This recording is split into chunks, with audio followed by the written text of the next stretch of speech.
بسم الله الرحمن الرحيم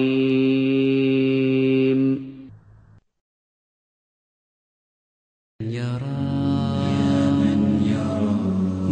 من يرى مد البعوض جناحها في ظلمة الليل البهيم الأليل. يا من يرى ويرى مناط عروقها في نحرها والمخ من تلك العظام النحل. يا من يرى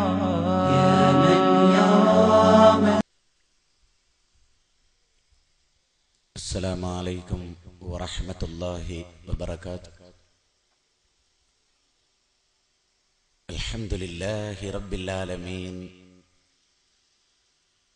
نحمده ونستعينه ونؤمن به ونتوكل عليه، ونعوذ بالله من شرور أنفسنا ومن سيئات أعمالنا. من يهدي الله فلا مضل له ومن يضلل فلا هادي له. أشهد أن لا إله إلا الله وحده لا شريك له، وأشهد أن محمدا عبده ورسوله،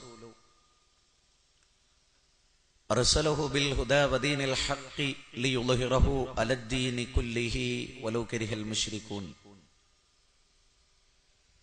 اللهم صل على محمد وعلى آل محمد كما صليت على إبراهيم وعلى آل إبراهيم إنك حميد مجيد. اللهم بارك على محمد وعلى آل محمد كما باركت على إبراهيم وعلى آل إبراهيم إنك حميد مجيد. أما بعد، فإن خير الحديث كتاب الله، وخير السنن سنن محمد صلى الله عليه وسلم، وشر الأمور محدثاتها، وكل محدثة بدعة، وكل بدعة ضلالة، وكل ضلالة في النار. اتقوا الله عباد الله، أوصيكم وإياي أولا بتقوى الله. إن نريد إلا الإصلاح ما استطعت، وما توفيقي إلا بالله عليه توكلت وإليه أنيب. اللهم رب اشرح لي صدري ويسر لي أمري واحلل عقدة من لساني يفقهوا قولي. أعوذ بالله من الشيطان الرجيم. بسم الله الرحمن الرحيم. يوم لا ينفع مال ولا بنون إلا من أتى الله بقلب سليم.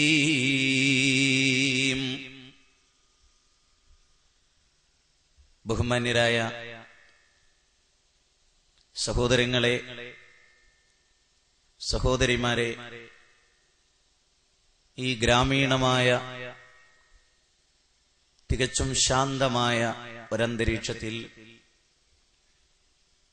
ഈ നാടിന്റെ ഹൃദയത്തുടിപ്പറയാവുന്ന ഭവനങ്ങളിലൊക്കെ ഈ ശബ്ദം കേൾക്കുന്ന മാന്യ സഹൃദയരെ, മനുഷ്യന്റെ ഇഹപര സൗഭാഗ്യങ്ങൾക്ക് വേണ്ടി അവരുടെ ചിന്തയെയും അവരുടെ ജീവിത രീതികളെയും സ്വാധീനിക്കുന്ന, അവരെ തിന്മയിൽ നിന്ന് മോചിപ്പിച്ച് നന്മയുടെ വഴിയിലേക്ക് കൊണ്ടുപോകുന്ന തികച്ചും പ്രമാണ നിബദ്ധമായ ചില കാര്യങ്ങളാണ് അല്ലാഹു തൗഫീഖ് ചെയ്താൽ എനിക്ക് നിങ്ങളുടെ മുമ്പാകെ വെക്കാനുള്ളത്. പ്രത്യേകിച്ച് ഇന്നത്തെ കാലഘട്ടം എല്ലാ അർത്ഥത്തിലുമുള്ള അധാർമിക പ്രവണതകൾ താണ്ഡവമാടിക്കൊണ്ടിരിക്കുന്ന ഒരു കാലഘട്ടത്തിലാണ് നമ്മൾ ജീവിക്കുന്നത്. നന്നാവാൻ ആഗ്രഹിക്കുന്നവർക്ക് പോലും നന്നാവാൻ സാധിക്കാത്ത വിധം തിന്മയിൽ ആപതിച്ചുപോയ ആധുനിക തലമുറയുടെ മുമ്പിലാണ് ഞാനും നിങ്ങളും എഴുന്നേറ്റ് നിൽക്കുന്നത്. സഹോദരങ്ങളെ, ഈ പ്രദേശത്ത് ഇങ്ങനെ ഒരു പ്രോഗ്രാം സംഘടിപ്പിക്കപ്പെടുമ്പോൾ ഒന്നാമതായി നമുക്കുണ്ടായിരിക്കേണ്ട കാര്യം, ഇന്നലെ വരെ അല്ല, ഈ പ്രസംഗം ആരംഭിക്കുന്നത് വരെ നമ്മുടെയൊക്കെ ജീവിതത്തിലുള്ള ഒരു തിന്മ ഇല്ലായ്മ ചെയ്യുവാൻ, ഉപേക്ഷിക്കുവാൻ നമുക്ക് ഈ പ്രഭാഷണം ഉപകരിക്കണം. ഇന്നലെ വരെ ഇല്ലാത്ത ഒരു നന്മ സ്വായത്തമാക്കുവാൻ, അത് ജീവിതത്തെ ധന്യമാക്കുവാൻ നമുക്ക് സാധിക്കണമെന്നതാണ് എനിക്ക് ആദ്യമായി ഓർമ്മപ്പെടുത്താനുള്ളത്. സഹോദരങ്ങളെ, അനന്തവിസ്തൃതമായ ഈ പ്രപഞ്ചത്തിൽ കോടാനുകോടി ജീവജാലങ്ങൾ നിലനിൽക്കുന്ന സവിശേഷമായ ഒരു ലോകഘടനയിൽ ഇതര ജീവവർഗങ്ങളെ അപേക്ഷിച്ച് മഹാബുദ്ധിജീവിയായ മനുഷ്യനെ സംബന്ധിച്ചിടത്തോളം ജീവിതം ഇങ്ങനെയായാൽ മതിയോ എന്ന് ചിന്തിക്കേണ്ടിയിരിക്കും. ഞാൻ നിങ്ങളുടെ മുമ്പാകെ അവതരിപ്പിക്കുന്ന ഒരു വിഷയമുണ്ട്. സമൂഹ സംസ്കരണം ധാർമ്മികതയിലൂടെ എന്ന വിഖ്യാതമായ ശ്രദ്ധേയമായ ഒരു പ്രമേയമാണ് ഞാൻ നിങ്ങളുടെ മുമ്പാകെ അവതരിപ്പിക്കുക. പ്രാർത്ഥിക്കണേ എന്നാണ് എനിക്ക് നിങ്ങളോട് നിർദ്ദേശിക്കാനുള്ളത്. നന്നായി അവതരിപ്പിച്ച ആളുകൾക്ക് ഇത് ഉപകാരപ്പെടണമേ എന്നാണ് ഞാനും പ്രാർത്ഥിക്കുന്നത്. നാഥ, ഈ ലോകത്ത് എന്തൊക്കെ നടക്കുന്നുണ്ടോ പടച്ചവനെ, എല്ലാം നിന്റെ തീരുമാനമാണ്. ഈ പ്രസംഗം ഏതെല്ലാം രൂപത്തിൽ ചർച്ച ചെയ്യപ്പെടണം പടച്ചവനെ നിന്റെ കിതാബിൽ രേഖപ്പെടുത്തിയ കാര്യമാണ്. അല്ലാഹു സുബ്ഹാനഹു വ തആല വിശുദ്ധ ഖുർആനിലൂടെ പറഞ്ഞു, ഈ ഭൂമുഖത്ത് നടക്കുന്ന ഏതൊരു കാര്യവും, നിങ്ങളുടെ ശരീരത്തിലാവട്ടെ ഭൂമുഖത്താവട്ടെ, എല്ലാം അല്ലാഹുവിന്റെ രേഖയിൽ രേഖപ്പെടുത്തിയിട്ടുണ്ട്.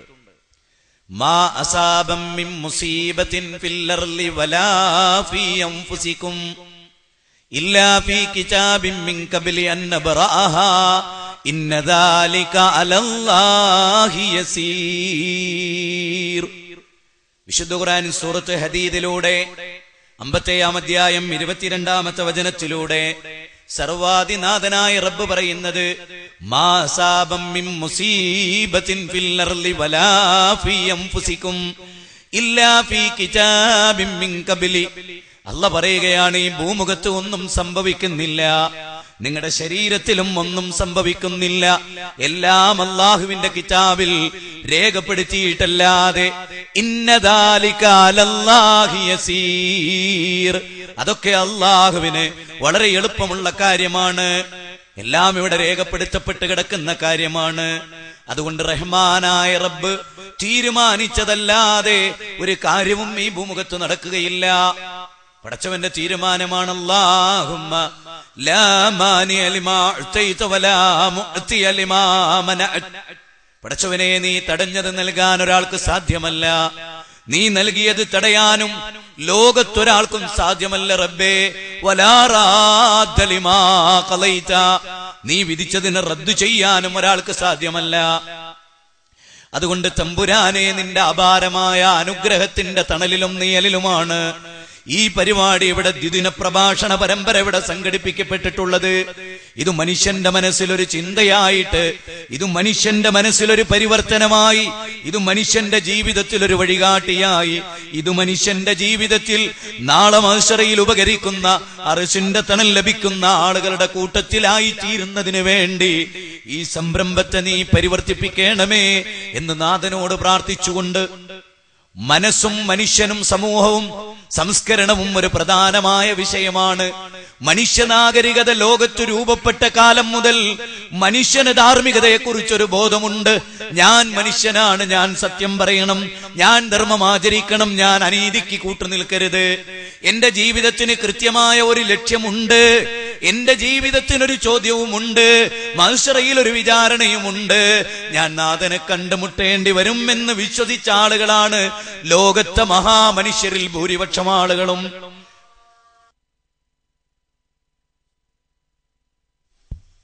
സഹോദരങ്ങളെ, ഞാൻ പറഞ്ഞു വന്നത് മരണത്തിന് ശേഷം ഒരു ജീവിതമുണ്ട് എന്ന് വിശ്വസിക്കുന്നവരാണ് ലോകത്ത് ഭൂരിപക്ഷം ആളുകളും. ഇവിടെ ലോകത്തിന്റെ മനുഷ്യന്റെ മൊത്തത്തിലുള്ള ചരിത്രം പരിശോധിക്കുമ്പോൾ വളരെ ന്യൂനപക്ഷമായ ആളുകൾ മാത്രമാണ് ഈ ജീവിതത്തോടുകൂടി ഇതെല്ലാം അവസാനിക്കുമെന്ന് വിശ്വസിക്കുന്നവര്. ധാരാളം ആളുകൾ പരലോകമുണ്ട് എന്ന് വിശ്വസിക്കുകയും തിന്മ ചെയ്യുകയും ചെയ്യുന്ന ആളുകളാണ്. മരണത്തിന് ശേഷം ഒരു ജീവിതമില്ലെങ്കിൽ മനുഷ്യ ജീവിതത്തിന് എന്താ അർത്ഥം? നമ്മുടെയൊക്കെ അധ്വാനത്തിന് എന്താ അർത്ഥം? എല്ലാ നന്മകളും എല്ലാ കാര്യങ്ങളും കുടികൊള്ളുന്നത് എവിടെയാ? പരലോകബോധത്തിലല്ലേ? അല്ലെങ്കിൽ ഈ ലോക ജീവിതത്തിന് വല്ല അർത്ഥമുണ്ടോ? ഉണ്ടോ? പരലോകം എന്ന വിഷയം നാളെ ചർച്ച ചെയ്യാനുള്ളതാണ്. ഞാൻ ആ ഭാഗത്തേക്കല്ല കടക്കുന്നത്. സഹോദരങ്ങളെ, സമൂഹം സംസ്കരിക്കപ്പെടണം, നന്നാവണം എന്ന് എന്താ മനുഷ്യന് മാത്രം തോന്നാൻ? സമൂഹം സംസ്കരിക്കപ്പെടണം, എന്താ ജന്തുക്കൾ സംസ്കരിക്കപ്പെടണമെന്ന് നമുക്ക് തോന്നിയിട്ടുണ്ടോ? ഉണ്ടോ? ജന്തുലോകത്ത് സാംസ്കാരികമായ ജീർണതകളുണ്ടോ? സാംസ്കാരികമായ അപാകതകളുണ്ടോ? ജന്തുലോകത്ത് എന്തെങ്കിലും ആ നിലക്കുള്ള വല്ല പ്രശ്നങ്ങളുമുണ്ടോ? ജന്തുലോകത്ത് വിവാഹമില്ലാത്തത് കൊണ്ട് വല്ല പ്രശ്നങ്ങളുമുണ്ടോ? ഏതെങ്കിലും ഒരു ജന്തു വിവാഹം കഴിക്കാത്തത് കൊണ്ട് എന്തെങ്കിലും ഒരു പ്രശ്നമുണ്ടോ? ഏതെങ്കിലും ഒരു ജന്തു കോളേജിൽ പഠിക്കാത്തത് കൊണ്ട് എന്തെങ്കിലും ഒരു പ്രശ്നമുണ്ടോ? ഏതെങ്കിലും ഒരു ജന്തു മദ്രസയിൽ പഠിക്കാത്തത് കൊണ്ട് എന്തെങ്കിലും ഒരു കുഴപ്പമുണ്ടോ? പക്ഷേ മനുഷ്യൻ പഠിച്ചിട്ടില്ലെങ്കിലോ ഇത് വലിയ പ്രശ്നമാണ്. അറിവില്ലായ്മ ഒരു വലിയ പ്രശ്നമാണ്. അറിവ് നേടൽ ഒരു വലിയ കാര്യമാണ്. കുൽ, പറയുക പ്രവാചക, കുൽ ഹൽ യസ്തവില്ലദീന യഅലമൂന വല്ലദീന ലാ യഅലമൂൻ. അറിവുള്ളവരും അറിവില്ലാത്തവരും സമമാകുമോ നബിയേ? ലോകത്ത് വിജ്ഞാനമുള്ളവർ, പ്രമാണങ്ങളെ മനസ്സിലാക്കിയവർ, ജീവിതത്തിനൊരു ലക്ഷ്യമുണ്ട്, മരണമുണ്ട്, ജീവിതത്തിലൊരു വിചാരണയുണ്ട്. എന്റെ യൗവനം ഒരു ചോദ്യമായി, എന്റെ വാർദ്ധക്യം ഒരു ചോദ്യമായി, എന്റെ ശൈശവം ഒരു ചോദ്യമായി, എന്റെ സാമ്പത്തികം ഒരു ചോദ്യമായി, എന്റെ ദാമ്പത്യം ഒരു ചോദ്യമായി, എന്റെ ഏതേത് ജീവിതത്തിന്റെ ചലനങ്ങളും ഒരു ചോദ്യമായി നാളെ മഹ്ശറയിൽ വരുമെന്ന് വിചാരിക്കുന്ന ആളുകൾ, കുൻ ഫിദ്ദുന്യാ കഅന്നക ഗരീബുൻ ഔ ആബിറ സബീൽ, ഈ ദുനിയാവിൽ ഒരു വഴിയാത്രക്കാരെ പോലെ, ഒരു അപരിചിതരെ പോലെ ലോകത്തുനിന്ന് യാത്ര പറയേണ്ടവരാണ്. ലോകത്ത് എത്ര മനുഷ്യരുണ്ടോ? ഒരു ട്രെയിൻ യാത്ര പോലെ ഒരു സ്റ്റോപ്പിൽ നിന്ന് കുറെ ആളുകൾ കയറുന്നു, ഒരു സ്റ്റോപ്പിൽ കുറെ ആളുകൾ ഇറങ്ങുന്നു. ആ ട്രെയിൻ യാത്രക്കാരെയും കൊണ്ടുപോവുകയാണ്. അന്തിമമായ അതിനൊരു സ്റ്റോപ്പുണ്ട്, അവിടെ ട്രെയിൻ എല്ലാവരെയും ഇറക്കും. അതാണ് ഇദാ സുൽസിലത്തിൽ അർളു സിൽസാലഹാ വഅഖ്റജത്തിൽ അർളു അസ്കാലഹാ വഖാലൽ ഇൻസാനു മാലഹാ. ഭൂമി എന്നതിന്റെ കിലുക്കം കിലുങ്ങുന്ന ദിവസം, ഭൂമി അതിന്റെ കിലുക്കം കിലുങ്ങുന്ന ദിവസം. ഇന്നൊരു ഭൂകമ്പം ഉണ്ടായിട്ടുണ്ട്, നമ്മൾ അറിയണം. ഇന്നലെയും ഒരു ഭൂകമ്പമുണ്ടായി. ഇനി എത്രയെത്ര ഭൂകമ്പങ്ങൾ ലോകത്ത്. ആർമീനിയയിൽ ഭൂകമ്പമുണ്ടായി, സാൻ ഫ്രാൻസിസ്കോയിൽ ഭൂകമ്പമുണ്ടായി. 2000 വർഷത്തിന്റെ പാരമ്പര്യമുള്ള ബാം പ്രദേശം അടിച്ചു തരിപ്പണമാക്കി അല്ലാഹു മനുഷ്യനെ പരീക്ഷിച്ചു. ഇദാ സുൽസിലത്തിൽ അർളു സിൽസാലഹാ വഅഖ്റജത്തിൽ അർളു അസ്കാലഹാ വഖാലൽ ഇൻസാനു മാലഹാ. ഭൂമി അതിന്റെ കിലുക്കം കിലുങ്ങുന്ന ദിവസം. അന്ന് മനുഷ്യർ ചോദിക്കും, എന്തു പറ്റി? ഈ ലോകത്തിന് എന്തു പറ്റി? ഈ ഭൂമിക്ക് എന്തു പറ്റി? ഇത് ശാന്തമായിരുന്നല്ലോ, ഞാൻ ക്രിക്കറ്റ് കളിച്ച പിച്ചായിരുന്നല്ലോ, ഞാൻ ഓടി നടന്ന് ബൈക്കോടിച്ച, ഗതാഗത കുരുക്കില്ലാതെ ഓടിച്ച എക്സ്പ്രസ് ഹൈവേ വിണ്ട് കയറി ആഴമേറിയ വലിയ ഗർത്തങ്ങളായി തീർന്നിരിക്കുന്നല്ലോ എന്ന് മനുഷ്യർ വിലപിക്കും. ഇത് മനുഷ്യന്റെ നിയന്ത്രണത്തിലുള്ള കാര്യമല്ല. മനുഷ്യൻ ഇതൊന്നും നിയന്ത്രിക്കാൻ സാധ്യമല്ല. ഇദസ്സമാഉ ഫതറത് വൈദൽ കവാകിബു തസറത് വൈദൽ ബിഹാറു ഫുജ്ജിറത് വൈദൽ ഖുബൂറു ബുഅ്സിറത് അലിമത്തിൻ നഫ്സും മാ ഖദ്ദമത് വഅഖറത്. ഖുർആനിലെ 99-ാം അധ്യായം 1 മുതൽ 3 വരെയുള്ള വചനമാണ് ഞാൻ ആദ്യമായി നിങ്ങളെ ഓതി കേൾപ്പിച്ചത്. 82-ാം അധ്യായത്തിലെ 1 മുതൽ 4 വരെയുള്ള വചനം, ഇദസ്സമാഉം ഫതറത്, ആകാശം പൊട്ടിപ്പിളരുക തന്നെ ചെയ്യും, ആകാശം പൊട്ടിപ്പിളരുക തന്നെ ചെയ്യും, ഭൂമി വെണ്ട് കീറുകയും ചെയ്യുന്നതാണ്. ഖബറിലുള്ളത് ഇളക്കി മറിക്കപ്പെടും, ഖബറിലുള്ളവർ ഇളക്കി മറിക്കപ്പെടും, ഖബറിൽ നിന്നവർ എഴുന്നേറ്റു വരും. കാലൂ യാ വൈലനാ മൻ ബഅസനാ മിൻ മർകദിനാ ഹാദാ മാ വഅദർ റഹ്മാൻ വസദഖൽ മുർസലൂൻ. ആരാ ഞങ്ങളെ വിളിച്ചുണർത്തിയത്? ഞങ്ങൾ ഉറങ്ങുകയായിരുന്നല്ലോ, ഞങ്ങൾ ഉറങ്ങിക്കിടക്കുകയായിരുന്നല്ലോ. ആരാ ഞങ്ങളെ വിളിച്ചുണർത്തിയത്? മനുഷ്യർ പറഞ്ഞു പോകുമെന്ന് സൂറത്ത് യാസീൻ 36-ാം അധ്യായം 52-ാമത്തെ വചനമാണ്.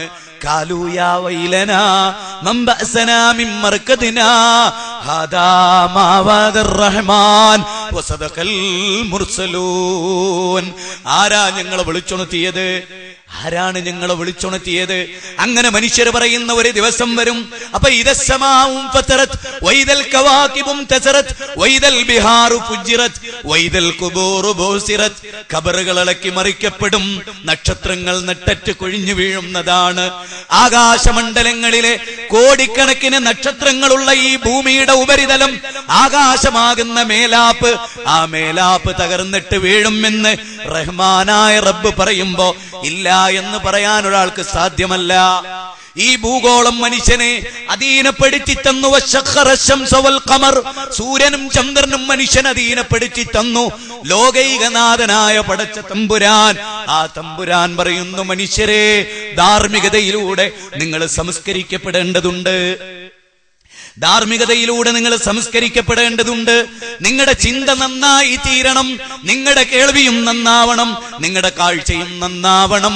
എങ്കിൽ നിങ്ങൾക്ക് മടക്കയാത്ര എന്നിലേക്കാണ്, എന്നിലേക്കുള്ള ഒരു വലിയ മടക്കയാത്ര. ആ മടക്കയാത്ര ഒരാൾക്കും തിരിച്ചു വരാനാകാത്ത യാത്രയാണ്, അന്തിമമായ യാത്രയാണ്.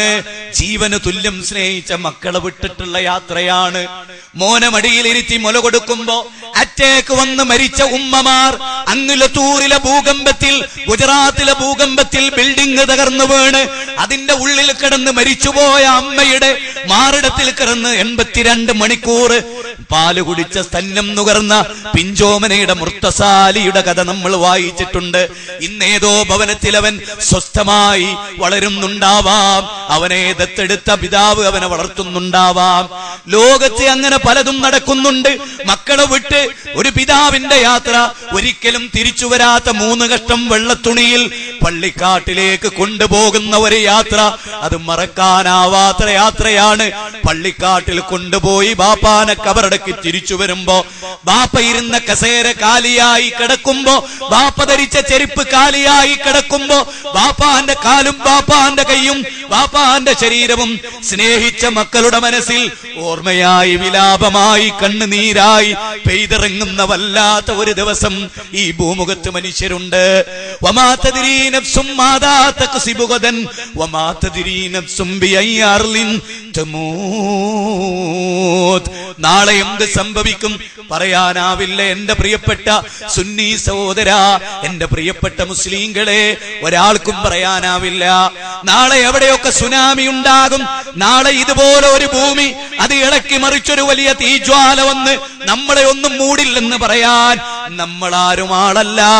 അതുകൊണ്ടാണ് അള്ളാഹു ചോദിച്ചത്, അഫാമിനാഹിലിൽ ഖുറാ അൻ യഅതിയഹും ബഅസുനാ ബയാതൻ വഹും നായിമൂൻ. അഫാമിനാഹിലിൽ ഖുറാ, ആ പട്ടണക്കാർ അവർ നിർഭയരാണോ? ആ ഗ്രാമവാസികൾ, ആ നാഗരികത പ്രാപിച്ച ആളുകൾ അവരെ വിചാരിക്കുന്നുണ്ടോ സുഖമായി ഉറങ്ങാമെന്ന്?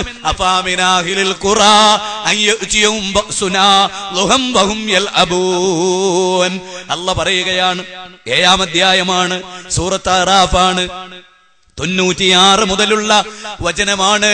അല്ലാഹ് പിന്നെ ചോദിക്കുന്നു, നോക്കൂ, അഫാമിനു മക്റല്ലാഹ് ഫലാ യഅമനു മക്റല്ലാഹി ഇല്ലൽ ഖൗമുൽ ഖാസിറൂൻ.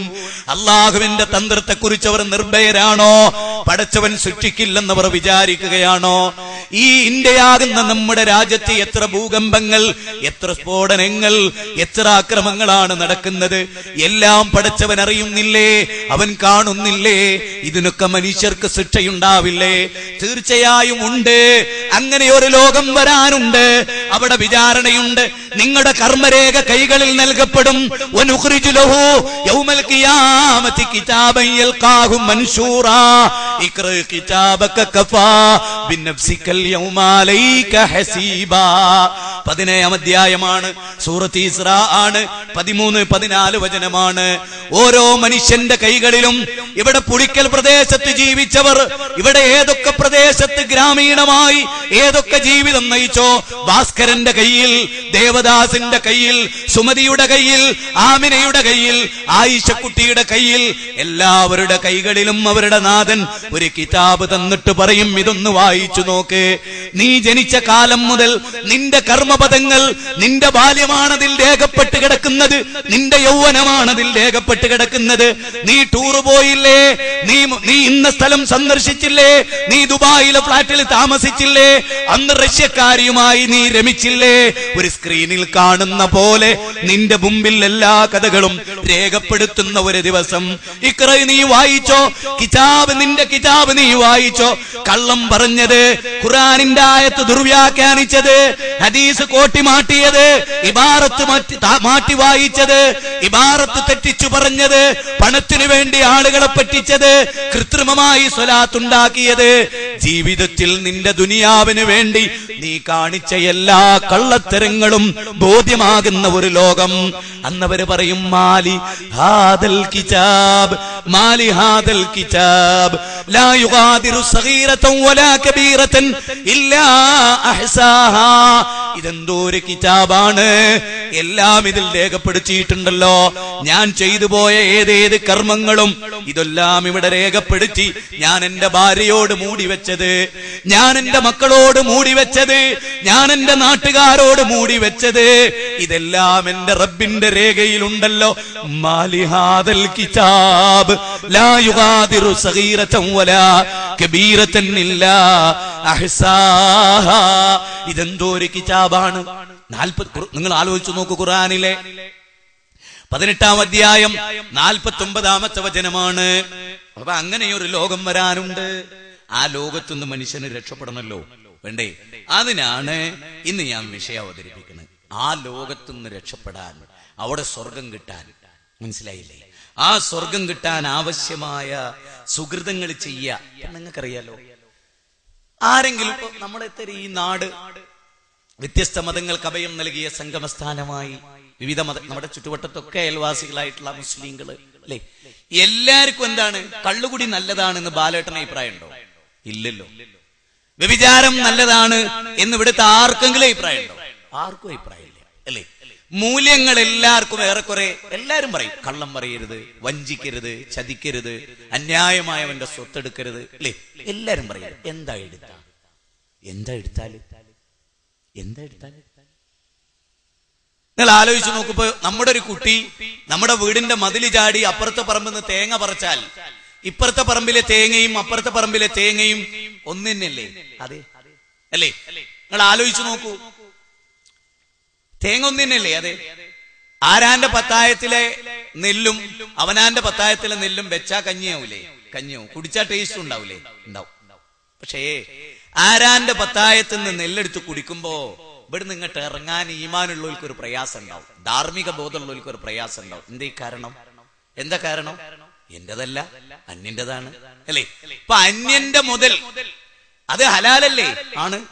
നല്ല വസ്തുവല്ലേ? അതെ. പക്ഷേ അത് വിശിഷ്ടമായ ഒരു സംഗതിയല്ലേ? ആണ്. നമുക്ക് ഹലാലാണോ? അല്ല. അവർക്ക് ഹലാലല്ലേ? അതെ. നമുക്കത് അനുവദനീയമാണോ? അല്ല. ഞാൻ ചോദിക്കുന്നു, ഈ ഒരു നിയമം മനുഷ്യർക്ക് മാത്രം എങ്ങനെ ബാധകമായി ബാലേട്ട? എങ്ങനെ ബാധകമായി സുരേഷേ? ജന്തുലോകത്താർക്കും ബാധകമില്ലാത്ത ഈ ഒരു നിയമം മനുഷ്യകുലത്തിന് മാത്രം എങ്ങനെ ബാധകമായി? അതൊന്ന് ആലോചിക്കണല്ലോ. മനുഷ്യർക്ക് മാത്രമല്ലേ ഇതൊക്കെ ഉള്ളത്?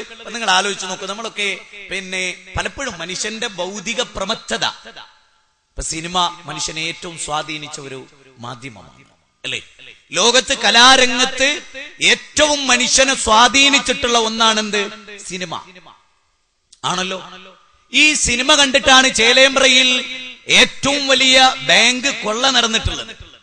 എന്നാല് ആ ബാങ്ക് കൊള്ള നടന്നാൽ ആ കൊള്ള തെളിയിക്കുന്ന പോലീസുകാരനെ അനുകരിക്കാൻ യുവാക്കൾ ശ്രദ്ധിക്കാറുണ്ടോ?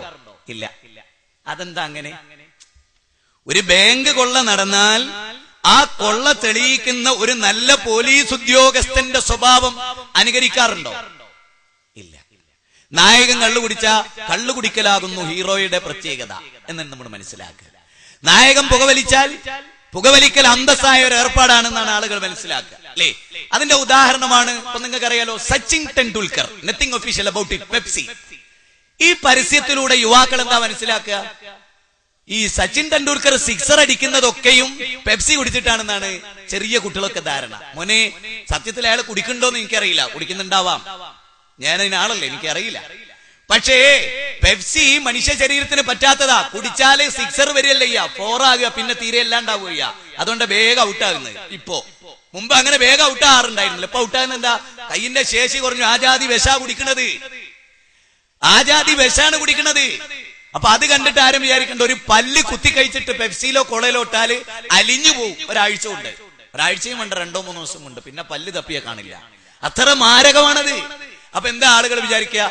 ഒരു കുറ്റിങ്ങനെ എടുത്തിട്ട് അടിച്ചിട്ട് പെപ്സി കുടിക്കും. അപ്പൊ ആളുകൾ വിചാരിക്കും, എനിക്ക് സിക്സർ എന്നെ കിട്ടണമെങ്കിൽ പെപ്സി കുടിക്കണോ?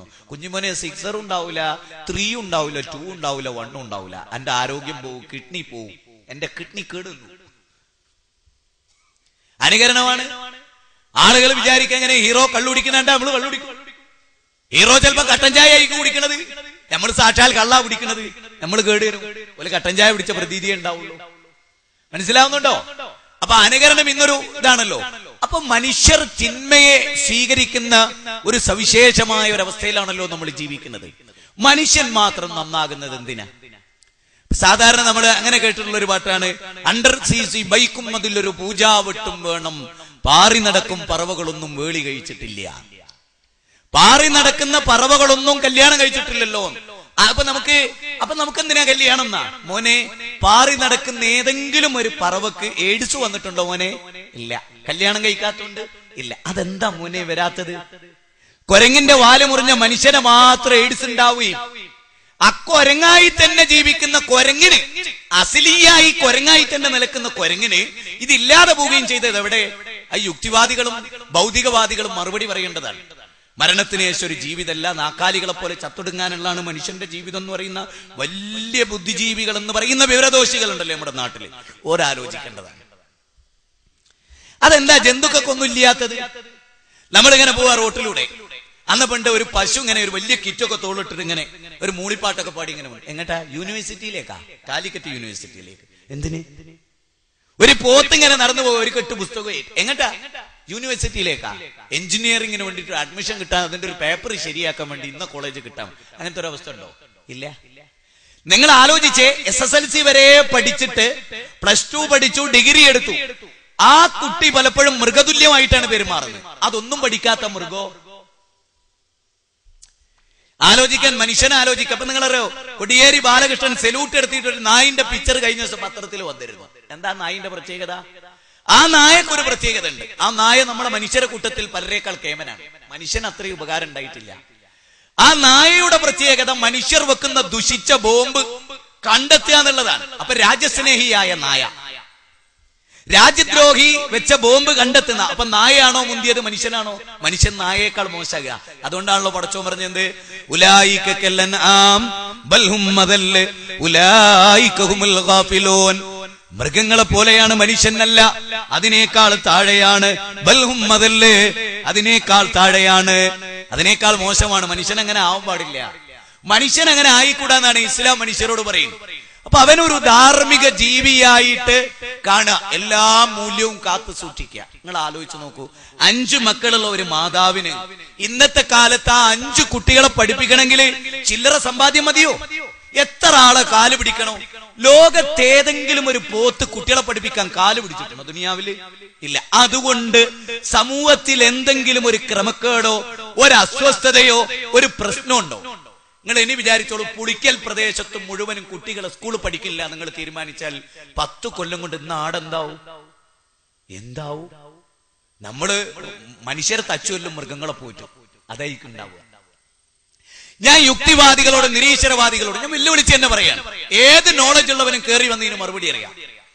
എന്തുകൊണ്ടാണ് മനുഷ്യർ പഠിച്ചിട്ടില്ലെങ്കിൽ അവനൊരു വലിയ ദുരന്തക്കാരനായി തീരുന്നത്? എന്തുകൊണ്ടാണ്? എവിടെയാണ് മനുഷ്യനിൽ മാത്രം ഈ വേർതിരിവുണ്ടായത്? ഇത് വളരെ ഗൗരവമായി പഠിക്കേണ്ട ഒരു കാര്യമാണ്. എബോളയും മേഡ്സും സിഫിലീസും ഒക്കെ മനുഷ്യന് മാത്രം എന്തുകൊണ്ടുണ്ടായി? ധാർമ്മികത തെറ്റിയാൽ കുടുംബത്തിൽ വമ്പിച്ച കലഹങ്ങൾ ഉണ്ടാകുന്നു മനുഷ്യലോകത്ത്. എന്തുകൊണ്ട്? ഇപ്പൊ നിങ്ങൾക്കറിയാലോ, നമ്മൾ കല്യാണം കഴിച്ചു കൊണ്ടുവന്ന ഒരു പെണ്ണ്, അവൾ നമ്മുടെ ഭാര്യയാണ്. അവളുടെ ശരീരവും മനസ്സും മറ്റൊരാളുടെ മുമ്പിലും സമർപ്പിക്കാൻ പാടില്ല എന്ന നിയമം യുക്തിവാദിക്കുണ്ട്, അല്ലാത്തവർക്കുണ്ട്. ഞാൻ യുക്തിവാദിയാണ്, മത്തിൽ വിശ്വാസമൊന്നുമില്ല. എന്റെ ഭാര്യ ഇന്നത്തെ എന്റെ കാര്യം കഴിഞ്ഞു, നാളെ നീ കൊണ്ടുപോയിക്കോ, മറ്റന്നാൾ അങ്ങോട്ട് പറഞ്ഞേച്ചാൽ അതിന് യുക്തിവാദി പറയൂ. ഏതെങ്കിലും ഒരു യുക്തി. എന്താ അത് പറയാത്തത്? എന്താണത് പറയാത്തത്?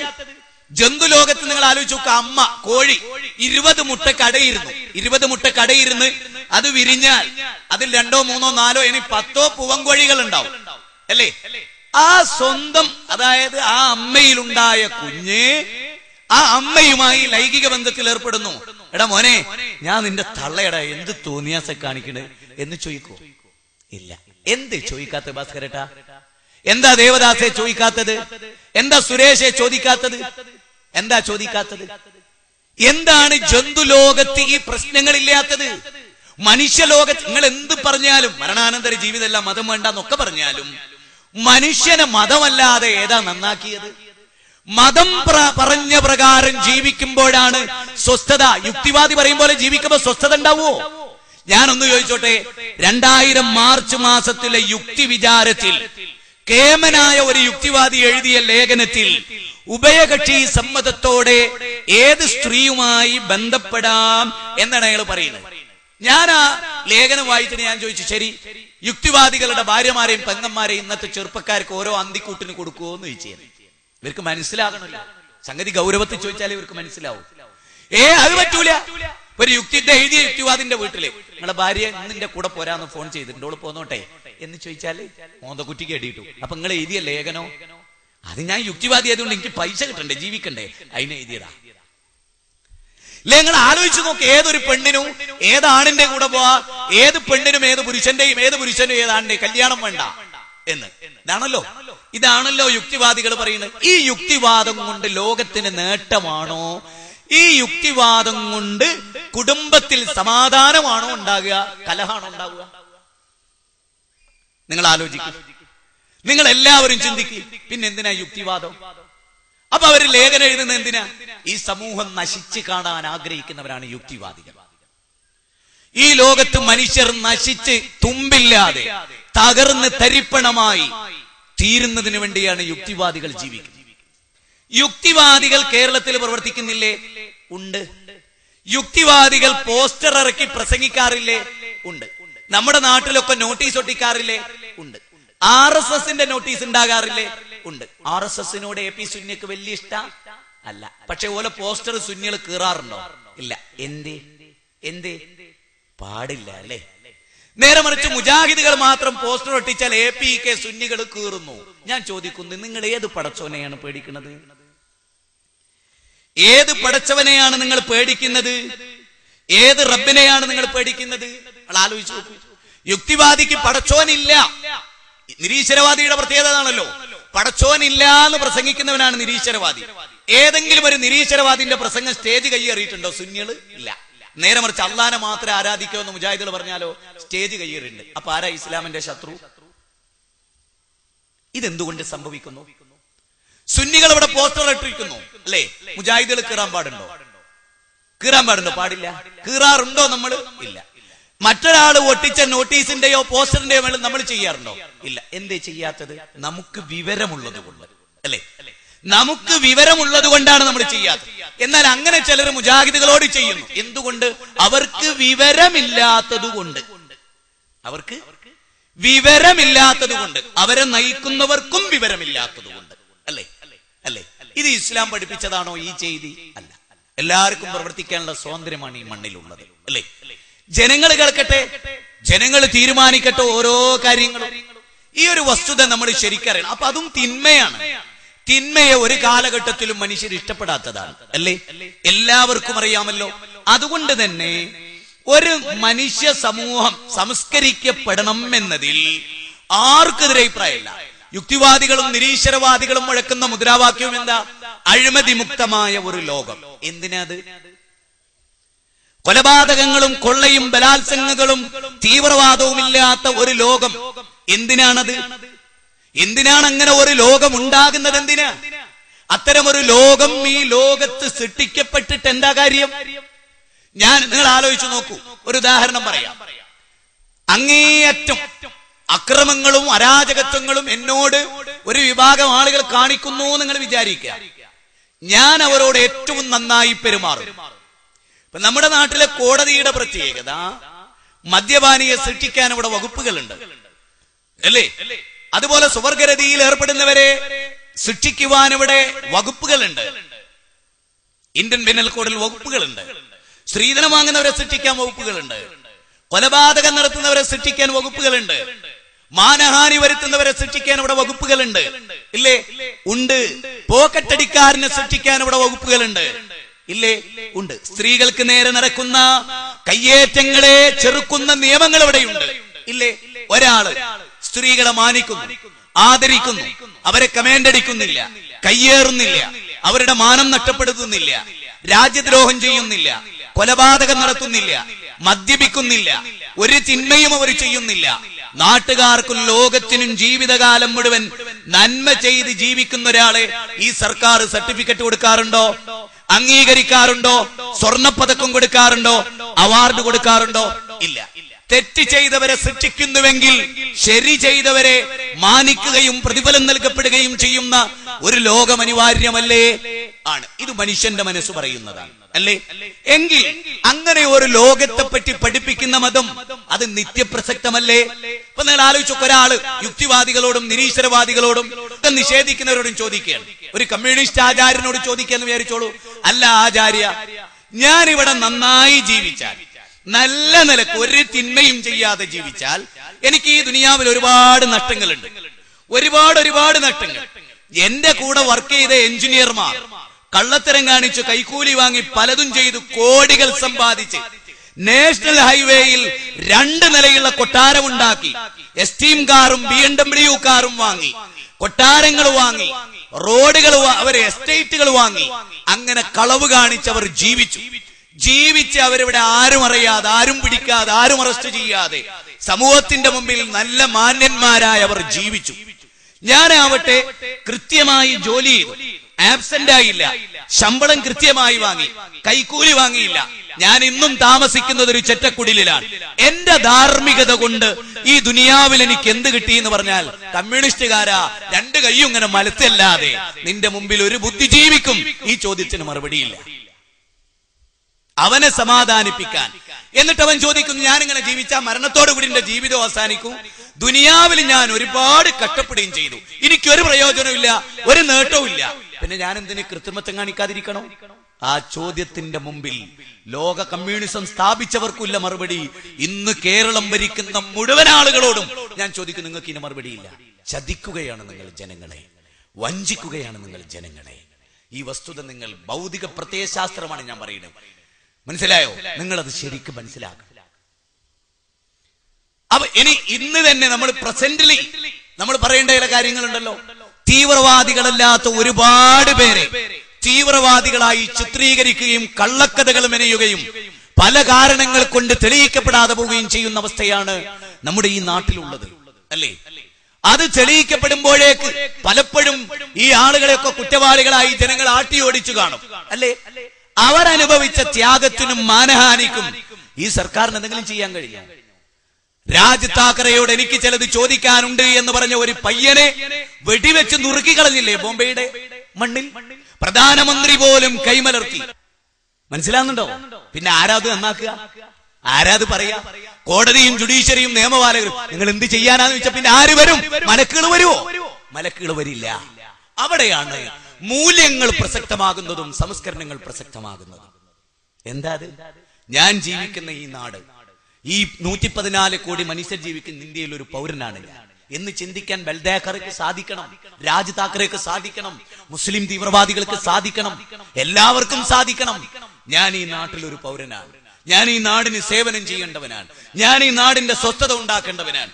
എന്നിൽ നിന്ന് ഒരു തിന്മയും ഈ രാജ്യത്തിനുണ്ടാകരുത്. എന്റെ തിന്മ കാരണം ഈ ഖജനാവിൽ നിന്ന് ഒരു പണം ചെലവഴിക്കേണ്ടി വരരുത്, ഞാനായിട്ട് ഈ ഖജനാവ് തിന്നുമുടിക്കരുത്, ഞാനായിട്ട് രാജ്യദ്രോഹിയാകരുത് എന്ന ബോധം മതമല്ലാതെ മനുഷ്യന് വേറെ നൽകുന്നില്ല. കാരണം എന്താ? 50 ലക്ഷത്തിന്റെ വീടുണ്ടാക്കാൻ കഴിയുന്നുവെങ്കിൽ, ഓരോ രാഷ്ട്രീയ പാർട്ടിയുടെ നേതൃത്വത്തിൽ ഇരുന്ന് സാധിക്കുന്നുവെങ്കിൽ, കോടികൾ കൊണ്ട് അമ്മാനമാടാൻ ആ വകുപ്പ് കാരണമാകുന്നുവെങ്കിൽ, അതൊക്കെ മാറ്റി നിർത്തി സത്യസന്ധമായി ഒരു മന്ത്രിപദം അലങ്കരിക്കണമെങ്കിൽ ഏത് ബോധം വേണോ? മരണത്തിന് ശേഷം ഒരു ജീവിതമല്ല, ഈ ജീവിതമാണ് ഏറ്റവും നല്ലത്, അത് സർവത്ര സുഖിക്കലാണെങ്കിൽ ഇതെല്ലാ സുഖവും വിട്ട് പട്ടിണി എടുക്കുന്നതിൽ എന്താ പൊരുള്? ബുദ്ധിയുള്ളവരാലോചിക്ക്. അവിടെയാണ് യൂഫ്രട്ടീസിന്റെ തീരത്ത് ഒരൊട്ടകം വെള്ളം കിട്ടാതെ, ഒരൊട്ടകക്കുട്ടി വെള്ളം കിട്ടാതെ മരിച്ചാൽ ഞാൻ മറുപടി പറയേണ്ടി വരും എന്റെ നാഥനോട് എന്ന ബോധത്തിനല്ലാതെ മനുഷ്യനെ നയിക്കാൻ കഴിയുമോ? ഏതോ ഒരു ചെറ്റക്കുടിലിൽ നമ്മുടെ പട്ടാളത്തെയും പോലീസിനെയും ഭയപ്പെടാതെ പാലിൽ വെള്ളം ചേർക്കുന്ന ഒരു പെൺകുട്ടിയുടെ മനസ്സിൽ ആരും അറിയില്ലെങ്കിലും എന്റെ നാഥൻ അറിയുമെന്ന ബോധമല്ലാതെ മനുഷ്യനെ നിയന്ത്രിക്കാൻ കഴിഞ്ഞിട്ടുണ്ടോ? 20 ഭൗതിക സാമ്രാജ്യങ്ങളെയും ഏകാത്മീയ സാമ്രാജ്യത്തെയും ഭരിച്ച ഉമറിന്റെ ഭരണകാലഘട്ടത്തിൽ ചെറ്റക്കുടിലിൽ മോളെ പാലിൽ വെള്ളം ചേർക്കൂ എന്ന് പറയുമ്പോ ഉമറിന്റെ വിളിയാളമുണ്ടുമ്മ, പാലിൽ വെള്ളം ചേർക്കുന്നത് പാപമാണുമ്മ എന്ന് പറയുമ്പോ ഉമ്മ ചോദിക്കുന്നു, മോളെ ഉമർ അറിയോ? ഉമർ അറിഞ്ഞുകൊള്ളണമെന്നില്ലല്ലോ. ഉമറിന്റെ പട്ടാളം അറിയോ? ഉമറിന്റെ ഭരണാധികാരികൾ അറിയോ? നിയമപാലകർ അറിയോ? അറിയുമോ? ഇല്ല മോളെ, നീ പാലിൽ വെള്ളം ചേർക്ക്. ആ കുട്ടി ഇന്നത്തെ ലോകഘടനയിലാണെങ്കിൽ പോലീസുകാരുണ്ടെങ്കിൽ നിയമം, ഇല്ലെങ്കിൽ നിയമമില്ല, അല്ലേ? എങ്ങനെയല്ലേ? ആരും കണ്ടില്ലെങ്കിൽ എന്തും ചെയ്യാവുന്ന ഒരു ലോകം. ഈ പാൽക്കാരി പെൺകുട്ടി ഉമ്മയോട് ചോദിക്കുന്നു, ഉമ്മ, ഉമറിന്റെ പട്ടാളം അറിഞ്ഞില്ലെങ്കിലും, ഉമർ അറിഞ്ഞില്ലെങ്കിലും, ഇവിടുത്തെ നാട്ടുകാരറിഞ്ഞില്ലെങ്കിലും ആകാശഭൂമികളെ സൃഷ്ടിക്കുകയും അതിനെ നിയന്ത്രിക്കുകയും ഉമറിനെ നിയന്ത്രിക്കുകയും ഈ ലോകത്തെ മുഴുവനും നിയന്ത്രിക്കുകയും ചെയ്യുന്ന രാജാതിരാജന്റെ കണ്ണു വെട്ടിച്ച് പാലിൽ വെള്ളം ചേർക്കാൻ സാധിക്കുമോ? ഉമ്മ, ഈ ബോധമാണ് ലോകത്താവശ്യമെങ്കിൽ ആ ബോധത്തിനെതിരെ ശബ്ദിക്കുന്നവർ മാനവ സമൂഹത്തിന്റെ ശത്രുക്കളാണ് എന്ന് നിങ്ങൾ തിരിച്ചറിയണം. ഈ ബോധത്തിനാണ് മനുഷ്യരെ നന്നാക്കാൻ കഴിയുന്നത്, അല്ലേ? അല്ലാതെ ആർക്ക് സാധിക്കും? മേലെ ഒരാളുണ്ട് എന്ന് നായനാര് പോലും അറിയാതെ പറഞ്ഞു പോയത് ആ ബോധത്തിന്റെ അടിസ്ഥാനത്തിലാണ്. മനുഷ്യന്റെ ഉള്ളിൽ അന്തർലീനമായി കിടക്കുന്ന ആ ബോധം, മനുഷ്യൻ അല്ലാഹുവിന്റെ മുമ്പിൽ സാക്ഷ്യം വഹിച്ച ആ ബോധമുണ്ടല്ലോ. അലസ്തു ബിറബ്ബിക്കും ഖാലൂ ബലാ ഷഹിദിനാ, അലസ്തു ബിറബ്ബിക്കും, ഞാൻ നിങ്ങളുടെ റബ്ബല്ലയോ? ഖാലൂ ബലാ ഷഹിദിനാ. സൂറത്ത് അറാഫിലെ 172-ാമത്തെ വചന. അതേ റബ്ബേ, നീയാണ് ഞങ്ങളുടെ രക്ഷിതാവെന്ന് എല്ലാവരും സാക്ഷ്യം വഹിച്ചു എന്നാണ് പടച്ച തമ്പുരാൻ പറയുന്നത്. അപ്പൊ ഇവിടെ മതം വേണം, മൂല്യം വേണം. ഇനി നിങ്ങൾ ആലോചിച്ച് നോക്കൂ, മതം പഠിപ്പിക്കാൻ വന്ന പ്രവാചകന്മാർ, കാലാകാലങ്ങളിൽ വന്ന് ധാർമ്മികത പഠിപ്പിച്ചു പോയവർ, അവരാരെങ്കിലും സമൂഹത്തിൽ ആ നിലക്ക് വിമർശിക്കപ്പെട്ടിട്ടുണ്ടോ? നിങ്ങൾ ആലോചിച്ച് നോക്കൂ. മുഹമ്മദ് നബി സല്ലല്ലാഹു അലൈഹി വസല്ലമയോ യേശു ക്രിസ്തുവോ അബ്രഹാം പ്രവാചകനോ ഈ പ്രവാചകന്മാരാരെങ്കിലും മാതൃകാ യോഗ്യരല്ലാതെ പോയിട്ടുണ്ടോ? ഇല്ല. അവര് പഠിപ്പിച്ച പോലെ ജീവിക്കുന്ന ലോകത്തിന് സ്വസ്ഥത ഉണ്ടാവോ? ഉണ്ടാവും. അവർക്ക് അസ്വസ്ഥത ഉണ്ടാവോ? ഇല്ല. എങ്കിൽ ആ പാതയല്ലേ ബുദ്ധിയുള്ള ആളുകൾ സ്വീകരിക്കേണ്ടത്, അല്ലേ? നിങ്ങൾ ആലോചിച്ച് നോക്ക്. അവര് കാണിച്ച വഴി, ഉജ്ജ്വലമായ വഴി, അഭിമാനപുരസരമായ വഴി, തലകുനിക്കേണ്ടാത്ത വഴി, ആ വഴിയല്ലേ സ്വീകരിക്കേണ്ടത്? ആ പാതയല്ലേ സ്വീകരിക്കേണ്ടത്? നിങ്ങൾ ആലോചിച്ച് നോക്കൂ. ആ പാതയോളം ഉദാത്തമായ ഉത്കൃഷ്ടമായ എന്തൊരു പാതയുണ്ട് ലോകത്ത്. അവിടെ പ്രവാചകന്മാർ ഈ ഭൂമുഖത്തേക്ക് വന്നു. അവര് ജനങ്ങളോട് പറഞ്ഞു, ഒരു റബ്ബുണ്ട്, ഒരു നാഥനുണ്ട്, ഈ ലോകത്തെ സൃഷ്ടിച്ച് സംരക്ഷിക്കുന്ന ഒരു നാഥനുണ്ട്. പ്രവാചകന്മാരവിടെ വന്നിട്ട് പറഞ്ഞു, വൈമിൻ ഉമ്മത്തിൻ ഇല്ലാ ഖലാ ഫീഹാ നദീർ.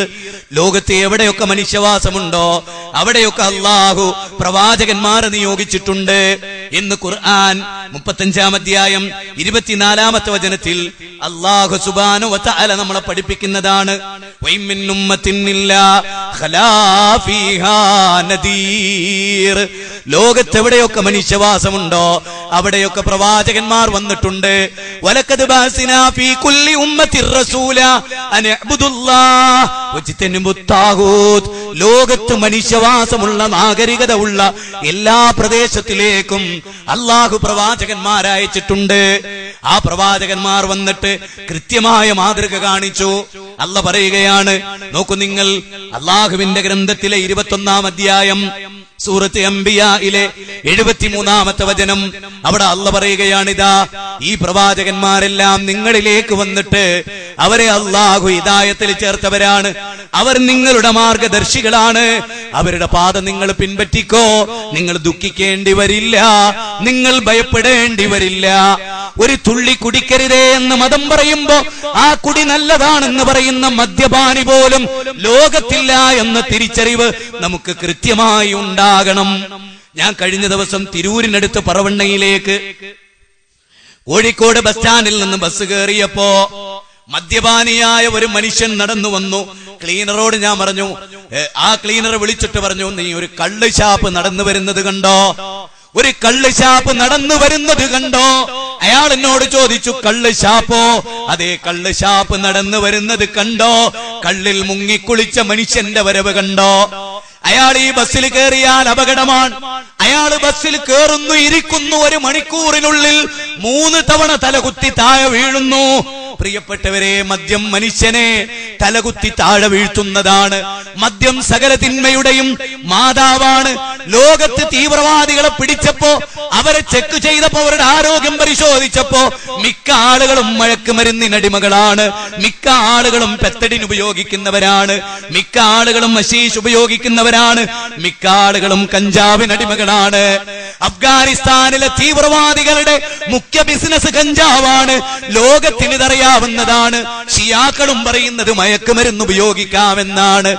അല്ലാഹുവിന്റെ ഗ്രന്ഥം പറയുന്നത് മയക്കുമരുന്ന് ഉപയോഗിച്ച് കള്ളു കുടിച്ച് ഇബാദത്ത് നിർവഹിക്കുന്നത് പാപമാണ്. അതുകൊണ്ട് നിങ്ങൾ മദ്യപാനം ഉപേക്ഷിക്കണേ. യാ അയ്യുഹല്ലദീന ആമനൂ ഇന്നമൽ ഖംറു വൽ മൈസിർ. മദ്യപാനം നിങ്ങൾക്ക് ഹറാമാണ്, അതൊരു തുള്ളി കുടിക്കരുതേ എന്ന വചനമിറങ്ങേണ്ട താമസം. മദീനയുടെ തെരുവിലൂടെ ഒരു കുട്ടി വിളിച്ചു പറഞ്ഞു പോകുന്നു, മദ്യം ഹറാം, മദ്യം ഉപേക്ഷിക്കുക ജനത. ഒരു ഒട്ടകം പോലും മുങ്ങിപ്പോകുന്ന മദ്യത്തിന്റെ ചചകമുണ്ടായിരുന്ന അറേബ്യ എന്ന് പറയുന്ന മദ്യപാനികളുടെ നാട്. വിഗ്രഹാരാധന സാർവത്രികം, മദ്യപാനം സാർവത്രികം, വ്യഭിചാരം സാർവത്രികം, കൊലപാതകം സാർവത്രികം, പിടിച്ചുപറി സാർവത്രികം. അങ്ങനെയുള്ള ഒരു ലോകത്ത് അല്ലാഹുവിന്റെ പ്രവാചകനെ നിയോഗിക്കുകയാണ്. യാ അയ്യുഹൻ നബിയു ഇന്നാ അർസൽനാക ഷാഹിദൻ വമുബശ്ശിറൻ വനദീറാ വദാഇയൻ ഇലല്ലാഹി ബിഇദ്നിഹി വസിറാജൻ മുനീറാ. അല്ല പ്രവാചക, അങ്ങേ ഞാൻ നിയോഗിച്ചയക്കുകയാണ്, ആ ജനതയിലേക്ക് നിയോഗിക്കുകയാണ് പ്രവാചക. അങ്ങ് ഷാഹിദാണ്, അങ്ങ് ബഷീറാണ്. എന്താണ് ബഷീർ, എന്താണ് നദീർ? സാക്ഷ്യം വഹിക്കുന്ന ആളാണ്, സന്തോഷ വാർത്ത അറിയിക്കുന്നവനാണ്, താക്കീതുകാരനാണ്. ഈ ജീവിതം അപകടമാണ്. ഈ പെണ്ണിനോടുള്ള നിന്റെ മോഹം അപകടമാണ്. നിന്റെ മൊബൈൽ പോലും നിന്റെ ജീവിതത്തിന്റെ താളം തെറ്റിക്കും. അതേ, നിങ്ങൾ ആലോചിച്ചു നോക്ക്. ഒരു ഭാര്യയുടെ ഫോൺ കോള് വരെ, ഒരു പെണ്ണിന്റെ ഫോൺ കോള് വരേണ്ട താമസം ഭാര്യ അറ്റൻഡ് ചെയ്യുകയാണ്. ആരാണ് ഈ പെണ്ണെന്ന് ചോദിക്കുന്നു. ഇഷ്ടപ്പെടാത്ത ഭർത്താവ് അവളുടെ ഉമ്മ വെച്ച് ചുംബിച്ച കഴുത്തിൽ മുണ്ടിട്ട് മുറുക്കിക്കൊല്ലുകയാണ്. റജിയുടെ കഥയതാണ് പറഞ്ഞു തരുന്നത്. മക്കളെ കൊല്ലുന്ന ഒരു നാട്, സ്വന്തം മക്കളെ ബലാത്സംഗം ചെയ്യുന്ന അച്ഛനും പിതാക്കന്മാരും ജീവിക്കുന്ന നാട്. അങ്ങനെയുള്ള ഒരു നാട്ടിൽ മനുഷ്യരെ, നിങ്ങൾക്ക് സംസ്കാരം വേണോ? നിങ്ങൾ ധാർമ്മികതയിലേക്ക് മടങ്ങണം. നിങ്ങൾ അല്ലാഹനെ പേടിക്കണം എന്നാണ് പറയാനുള്ളത്. ഞാൻ പറഞ്ഞല്ലോ, കള്ളില് മുങ്ങി നിന്ന ഒരു ജനത. ആ ജനതയോട് മദ്യം ഹറാമാണെന്നൊരു കുട്ടി വിളിച്ചു പറഞ്ഞു. ചാട്ടവാറില്ല, പോലീസ് ഉദ്യോഗസ്ഥന്മാരില്ല, പട്ടാളമില്ല. സുഹൃത്തേ, അല്ലാഹുവിന്റെ ഗ്രന്ഥത്തിന്റെ ഒരു വചനം. ഇത് ദേശ് ക്യാപിറ്റലിന് കഴിഞ്ഞിട്ടില്ല. ഇത് ലോകത്തൊരു കിതാബിനും സാധിക്കാത്ത വിപ്ലവം. 13 കൊല്ലത്തെ ദൈവീക വചനങ്ങളുടെ അനവരതം വരുന്ന പ്രവാഹം കേട്ട് കേട്ട് നെഞ്ചകം പരിശുദ്ധമായ ഒരു ജനതയുടെ പരിവർത്തനമാണ്. മനസ്സ് നന്നായ ഒരു ജനത മരിച്ചു പോകണം. ലോകത്തിന്റെ അപ്പുറത്തൊരു ജീവിതമുണ്ട്. അതുകൊണ്ട് ഞാൻ താന്തോന്നിയാകരുത്.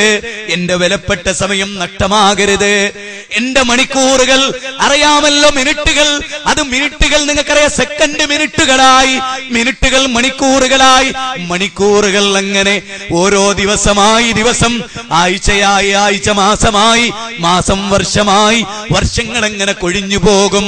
അത് മരണത്തിലേക്കുള്ള യാത്രയാണ്, തിരിച്ചു വരാത്ത യാത്രയാണ്, വിചാരണയുടെ യാത്രയാണ്. ഞാനിവിടെ ഒരു കാര്യം നിങ്ങളോട് ഹൃദയഹാരിയായി പറയട്ടെ. ഞാനൊരു കുട്ടിയോട് ചോദിച്ചു, മോനെ നീ എന്തിനാണ് പഠിക്കുന്നത്? ഞാൻ 9ലാണ് പഠിക്കുന്നത്. മോനെ നിന്റെ ഇന്നത്തെ പരീക്ഷ എന്താ? എന്റെ പരീക്ഷ കണക്കാണ്. ഞാൻ ചോദിച്ചു, മോനെ നീ കണക്ക് പരീക്ഷ പഠിച്ചോ? അതിനെ ആൻസർ ചെയ്യാൻ പഠിച്ചോ മോനെ? ഞാൻ അവനോട് ചോദിച്ചു, നീ പഠിക്കുന്നത് എന്തിനാ? പരീക്ഷ എഴുതാനാണ്.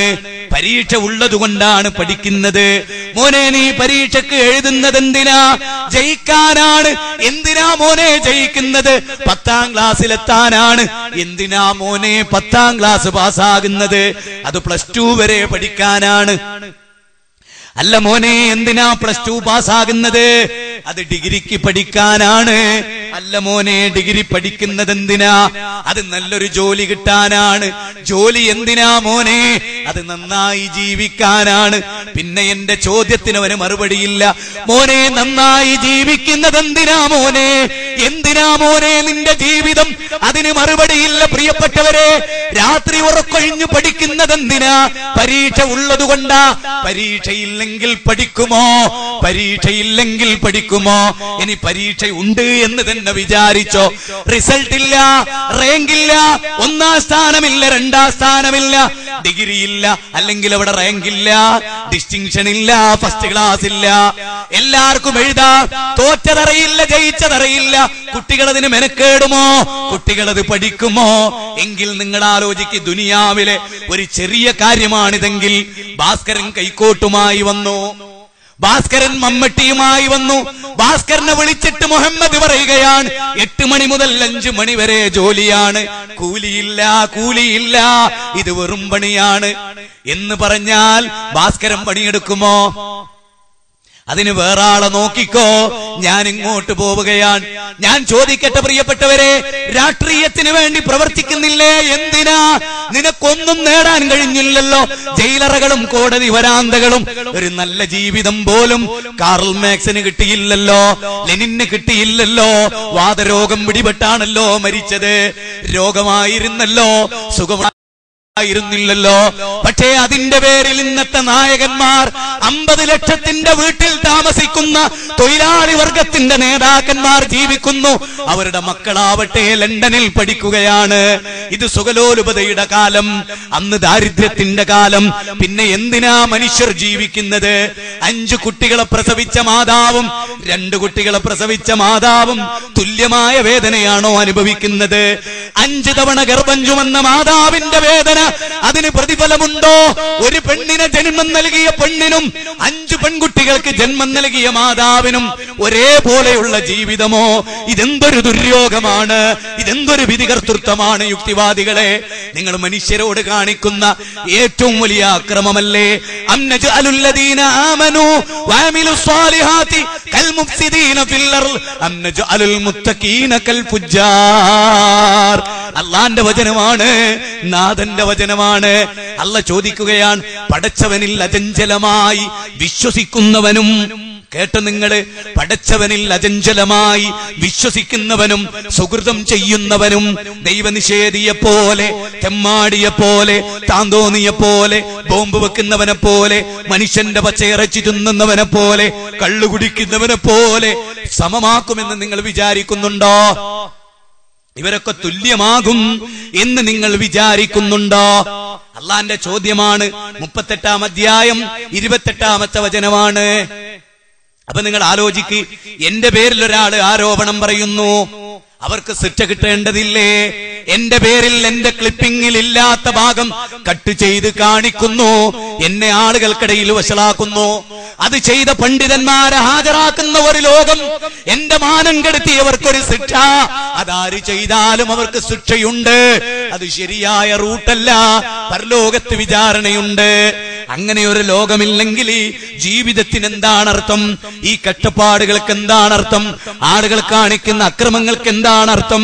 എത്ര നിരപരാധികൾ കോടതിയിൽ ശിക്ഷിക്കപ്പെട്ടിട്ടുണ്ട്, എത്ര അപരാധികൾ രക്ഷപ്പെട്ടിട്ടുമുണ്ട്. ഈ ലോകം അനീതിയിൽ അധിഷ്ഠിതമല്ലേ? അതുകൊണ്ട് പ്രിയപ്പെട്ടവരെ, നന്നാവണം, കർമ്മം ചെയ്യണം.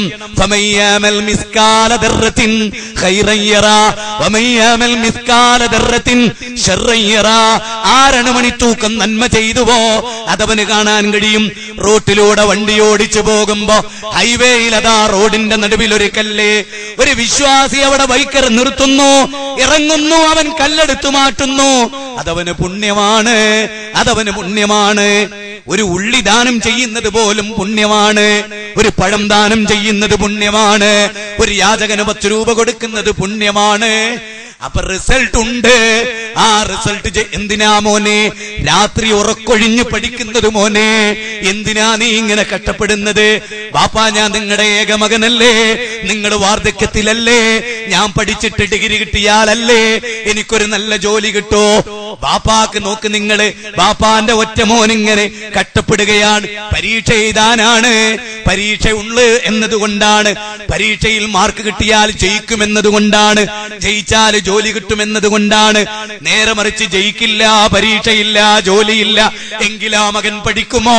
മനുഷ്യരെ, നിങ്ങളൊന്ന് ആലോചിച്ചു നോക്ക്. അതുകൊണ്ടാണ് കമ്മ്യൂണിസം പരാജയപ്പെട്ടത്. ഈ ലോകത്തിനപ്പുറത്തൊരു ജീവിതമില്ല. പിന്നെ ഞാൻ ആർക്ക് വേണ്ടി ജീവിക്കണം? പിന്നെ ഞാൻ ആർക്ക് വേണ്ടി അധ്വാനിക്കണം? പിന്നെ ഞാൻ ആർക്ക് വേണ്ടി ധാർമ്മികത പറയണം?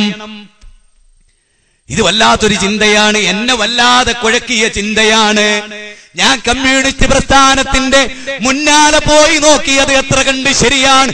എനിക്ക് ബോധ്യപ്പെട്ടു, അബദ്ധത്തിന്റെ ഷീട്ടുകൊട്ടയിലെ ഷീട്ടിലാണത് പടുത്തുയർത്തിയത്. അത് വെറും ഒരു കുമിളയാണ്, അത് അലിഞ്ഞു പോകുന്നതാണ്, അതിനൊരു ഉറപ്പുമില്ലാത്ത പ്രത്യയ ശാസ്ത്രമാണ്. നേരെ മറിച്ച് ഇസ്ലാമോ മനുഷ്യന്റെ മനസ്സിൽ അഗാധമായി സ്വാധീനിച്ച ദൈവീക മതമാണ്, അള്ളാഹുവിന്റെ മതമാണ്. ഈ മതത്തിന്റെ അനുയായികളാണ് നമ്മൾ. അതുകൊണ്ട് സമൂഹ സംസ്കരണം സാധ്യമാവുക ധാർമ്മികതയിലൂടെയാണ്. ആ ധാർമ്മികത ആരാണ് അവതരിപ്പിക്കേണ്ടത്? മനുഷ്യനല്ല. അമേരിക്കക്കാരന് ഒരു കാര്യം ധാർമ്മികതയാണ്, sex without obligation. Sex without obligation, ബാധ്യതയില്ലാത്ത ലൈംഗിക ബന്ധം. സ്വവർഗരതിക്കാര് മുദ്രാവാക്യം മുഴക്കി, അത് നിയമം മൂലം അനുവദിക്കണമെന്ന്. ഇന്ത്യയില്, സാംസ്കാരികമായ നമ്മുടെ നാട്ടില് എന്തുണ്ടായത്? ഒരു പിടി രോഗം, ഒരു പിടി അസ്വസ്ഥതകള്, അല്ലാതെ വേറെന്താ ഉണ്ടായിട്ടുള്ളത്? അവർക്ക് പോലും അല്ലെ, ബാർബാറ സ്മോക്കറിനെ പോലെയുള്ള ഭൗതികവാദികൾ, യുക്തിവാദികൾ, അവർക്കൊക്കെ സംഭവിച്ചത് എന്താ? ഇനി നിങ്ങൾ ആലോചിച്ച് നോക്കൂ. ലോകത്തെ ഏറ്റവും വലിയ യുക്തിവാദിയാണല്ലോ തസ്ലിമ നസ്രീൻ. ആരെങ്കിലും അവർ അനുകരിക്കുന്നുണ്ടോ? ജനിച്ച നാട്ടിൽ പോലും മര്യാദയ്ക്ക് നിൽക്കാൻ പറ്റുന്നുണ്ടോ? സ്വസ്ഥത ഉണ്ടോ? നിങ്ങൾ ആലോചിച്ച് നോക്കൂ. ഒരു തത്വം പറഞ്ഞാൽ അതിനൊരു ജനാംഗീകാരം വേണ്ടേ? ഒരു മനുഷ്യൻ അംഗീകരിക്കേണ്ടവരെ വൃത്തികെട്ടൊരു സ്ത്രീയായിട്ടല്ലാതെ അവരെ സൽക്കരിച്ചിരുത്തുന്നവർക്ക് പോലും വേറെന്തെങ്കിലും ഒരു ചിന്ത ഉണ്ടോ അവരെ കുറിച്ച്? നിങ്ങൾ ആലോചിച്ചു. പിന്നെ എന്തിനാ ഈ ജന്മോ? യുക്തിവാദി ഇപ്പൊ സൽമാൻ റുഷ്ദി, സ്വസ്ഥത ഉണ്ടോ? അവനവന്റെ വീട്ടിൽ മര്യാദയ്ക്ക് ഇരിക്കാൻ കഴിഞ്ഞോ? പിന്നെ എന്താ ജീവിതത്തിനർത്ഥം? മരണത്തിന് ശേഷിട്ട് ജീവിതമില്ല, ദുനിയാവിലൊരു സ്വസ്ഥതയും കിട്ടിയില്ല. വിഡ്ഢികള്. ഇവരൊക്കെ ബുദ്ധിജീവികൾ എന്ന് പറയുന്നവരെ തലക്കെന്തോ തകരാറുണ്ട്. നിങ്ങൾക്ക് മനസ്സിലാണ്ട് ഞാൻ പറയുന്നത്? വളരെ വളരെ കൃത്യവും വ്യക്തവുമായി ഞാൻ പറയണം. മഹാബുദ്ധിജീവികൾ അല്ല ഇവര്. ലോകത്തിലെ ഏറ്റവും വലിയ മരമണ്ടന്മാർ, തലച്ചോറ് വർക്ക് ചെയ്യാത്ത ഇവര് യുക്തിവാദികളാണ്. യുക്തിക്ക് വാദം പിടിച്ചവർ, യുക്തി വർക്ക് ചെയ്യാതെ മരവിച്ചു പോയ മരമണ്ടന്മാർ. നിങ്ങൾ ആലോചിച്ച് നോക്കണം. ഇവര് ജീവിതത്തിൽ അവർക്ക് സ്വസ്ഥത കിട്ടിയോ?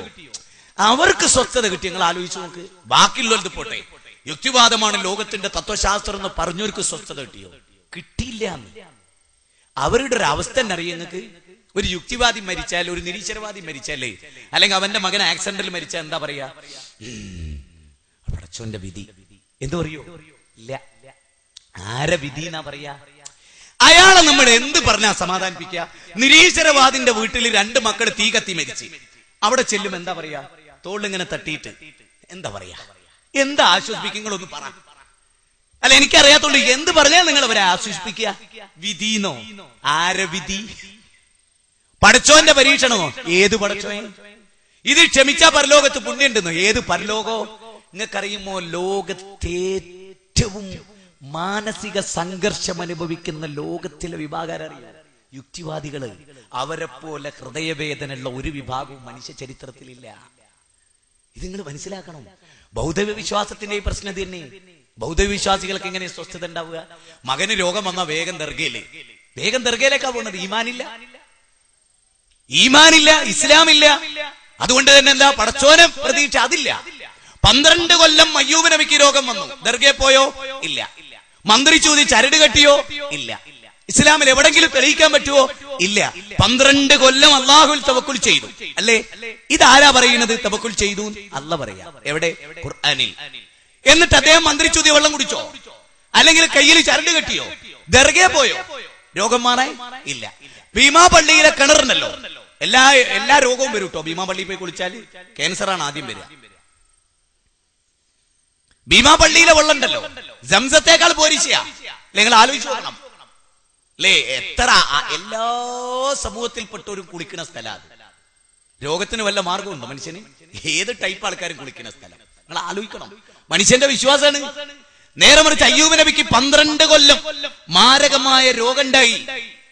ഈ രോഗം ഉണ്ടായിട്ട് അദ്ദേഹം എന്തു ചെയ്തു? അല്ലാഹ് പറയട്ടെ, അഹ്ലുസുന്നത്തി വൽ ജമാഅ എന്ന് പറയുന്നതിൽ നമ്മൾ മനസ്സിലാക്കേണ്ട കാര്യം എന്തു ചെയ്തു? വഅയ്യൂബ ഇദ്നാദാ റബ്ബഹു അന്നി മസ്സനിയദ്ദുർ വഅൻത അർഹമുർ റഹീമീൻ. പടച്ചോനെ, നീ കാരുണ്യവാന്മാരിൽ കാരുണ്യവാനാണ് റബ്ബേ, എനിക്ക് പ്രയാസമുണ്ട് നാഥ, അതുകൊണ്ട് മാറ്റിത്തരണം. പ്രാർത്ഥിക്കണം പടച്ചോനോട്. ഖുർആൻ പറയാണ് 21-ാം അധ്യായം 83-ാമത്തെ വചനം. ഇനി ഞാൻ ഇത് പറയുമ്പോൾ ഒന്നുകൂടെ ശ്രദ്ധിക്കണം. നമ്മുടെ പ്രിയപ്പെട്ട സുന്നി സഹോദരങ്ങളോട് ഞാൻ പറയും, നിങ്ങളുടെ ഉസ്താദിനോട് ഇന്ന് ചെന്നിട്ട് ചോദിക്കുക, അയ്യൂബ് നബി ദർഗയിലോ മമ്പറന്തങ്ങളടുത്തൊക്കെ നമ്മൾ പോണ മാതിരി രോഗത്തിന് ചിപ്പയായിട്ട് ഈ ദർഗയിലൊക്കെ നമ്മൾ പോകണ്ടല്ലോ. അങ്ങനെ അയ്യൂബ് നബി പോയതായിട്ട് ഉസ്താദെ നമ്മൾ പറയുന്ന അതാണല്ലോ. മുജാഹിദുകൾ പറയുന്നത് അള്ളഹാനോട് എന്നെ പ്രാർത്ഥിച്ചായിട്ടേ ഖുർആനിലുള്ളൂ, നമ്മളിതാണ് ശരിയെന്നാണല്ലോ പറയുന്നത്. ഉസ്താദെ ഒരായത്ത് ആ വിഷയത്തിൽ നിങ്ങൾ ഓതുക. ഇത് അയ്യൂബ് നബി മന്ത്രിച്ചൂതി ചരട് കെട്ടി എന്ന് ഖുർആൻ പറയുന്ന ഒരായത്ത്, അയ്യൂബ് നബി ദർഗയിൽ പോയി എന്ന് പറയുന്ന ഒരാഴ്ച. എന്നാലാണല്ലോ സമസ്ത ചെയ്യുന്നത് ശരിയാണെന്ന് പറയാ, അല്ലേ? നിങ്ങൾ ആലോചിച്ചു, എന്നാലാണല്ലോ സമസ്ത ചെയ്യുന്നത് ശരിയാ. മുജാഹിദുകളോ അള്ളഹാനോട് ദേർക്കുക, അള്ളാന്റെ റസൂല് പഠിപ്പിച്ച രോഗത്തിന് ചികിത്സിക്കുക, ആ ചികിത്സിക്കാൻ പഠിപ്പിച്ച രൂപത്തിൽ ചികിത്സിക്കുക, അല്ലേ? ഈ ജാതി എന്തെങ്കിലും ഏർപ്പാട് നമ്മൾ ചെയ്തോ? എന്താ ചെയ്യാത്തത്? അള്ളാഹ് പഠിപ്പിക്കാത്തതുകൊണ്ട്, അല്ലേ? അള്ളാഹ് റസൂലും പഠിപ്പിക്കാത്തത് കൊണ്ട്, അള്ളാഹുവിന്റെ പ്രവാചകന്മാരിലൂടെ കാണിച്ച മാതൃകക്കെതിരായതുകൊണ്ട്, അതുകൊണ്ടാണ് നമ്മളത് ചെയ്യാത്തത്. അല്ലാതെ നമുക്ക് എന്താ സമസ്തക്കാരോട് ദേഷ്യം? നമുക്ക് ആഗ്രഹമില്ലേ നമ്മുടെ മക്കൾക്ക് രോഗം വന്ന ഒരു ആഴ്ച കൊണ്ട് മാറണമെന്ന്? പക്ഷെ അങ്ങനെ ഒരു ചികിത്സാ രീതി അവലംബിച്ചാൽ പരലോകത്ത് സ്വർഗം നഷ്ടപ്പെടും, നരകത്തിലായി പോകും. അതുകൊണ്ടല്ലേ നമ്മൾ ചെയ്യാത്തത്. അപ്പോ മതം മനുഷ്യനെ എല്ലാ രംഗത്തും, അതിലൊന്നാമതായി ഈ ലോകത്തെ സൃഷ്ടിച്ച ഒരു സൃഷ്ടാവിനെ പരിചയപ്പെടുത്തി. അവന്റെ നിയമങ്ങളും നിർദ്ദേശങ്ങളെ പോലെ ഉജ്ജ്വലമായ ഒരു നിയമവും നിർദ്ദേശവും ലോകത്ത് വേറെയില്ല. ഇന്ന് മുസ്ലിം സമുദായത്തിന് സംഭവിച്ച ഏറ്റവും വലിയ ദുരന്തം എന്താ? ഖുർആനിനെ തള്ളിക്കളഞ്ഞു എന്നുള്ളതാണ് മുസ്ലിം സമുദായം. അപ്പൊ നിങ്ങൾ ആലോചിച്ചു, മുസ്ലിം സമുദായത്തെ നന്നാക്കേണ്ടത് എന്തുകൊണ്ടാണ്? എതിരഭിപ്രായം ഇല്ലാത്ത കാര്യം അല്ലേ? എതിരഭിപ്രായം ഉണ്ടാവാൻ പാടില്ലാത്തൊരു കാര്യമല്ലേ അത്? നമുക്കറിയാലോ. ഞാൻ ഈ പോയിന്റ് യുവാക്കളോടാണ് എനിക്ക് പറയാനുള്ളത്. അതായത് സംസ്ഥയിലൊക്കെ പെട്ട, ഔദ്യോഗിക സംസ്ഥയിലോ അല്ലാത്ത സംസ്ഥയിലോ ഒക്കെ പെട്ടിട്ടുള്ള ആളുകളോട് ഞാൻ പറയുന്നത്, യുവാക്കളെ നിങ്ങൾ ചിന്തിക്ക്, ലോകത്തിലെ ഏറ്റവും തിന്മ നിറഞ്ഞ സൗദി അറേബ്യയിൽ ജീവിച്ച ഏറ്റവും വൃത്തികെട്ട ഒരു സമൂഹത്തെ, ഡാർക്ക് ഏജിൽ ജീവിച്ചിരുന്ന ഒരു സമൂഹത്തെ നബി സല്ലല്ലാഹു അലൈഹി വസല്ലമ മാറ്റിയെടുത്തത് എന്ത് മാനദണ്ഡത്തിന്റെ അടിസ്ഥാനത്തിലായിരുന്നു? ഈ പോയിന്റ് നിങ്ങൾ ഒരു കാലത്തും മറക്കാതെ നെഞ്ചിലേറ്റണം. അതെനിക്ക് നിർബന്ധമുള്ള കാര്യമാണ്.